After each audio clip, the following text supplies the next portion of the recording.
akmaydı yeregim.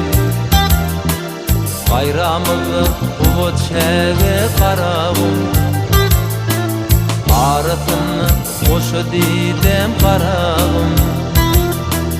Yediz kalam soğuduk tepem gök tepem, Dengli tepe çıkıp kara tangdaşım. Ey kurşaval yar tengdaşım. Geçmişim yatlandı aylan yar başım. Yediz kalam soğuduk tepem gök tepem. Geçmişim yatlandı aylan yar başım.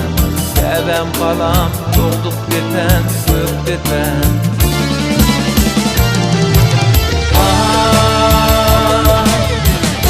Kanım zaman ey atayerin, men senden ayrılıp nere gideyim? Hey hey senle yatır mevlem şekit dedeyin. Hey bir kalam doğduk tepem gök tepem. Hey hey kerem kalam doğduk tepem gök tepem. Gök tepem.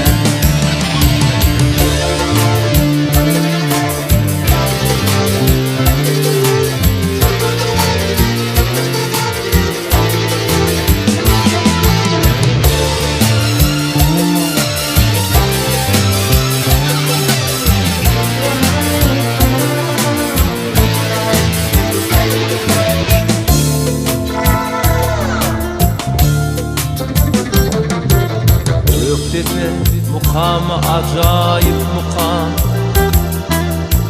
Gönü begin hak muradı dermiken.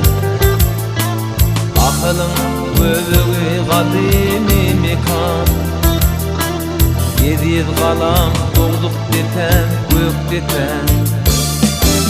Aramıkı yatır senle Türkmen'in.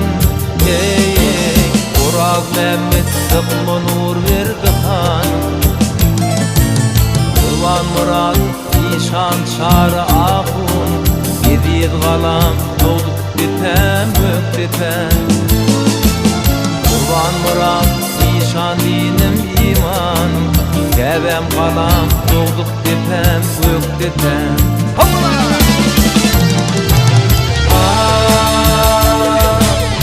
Ölüp kanım zaman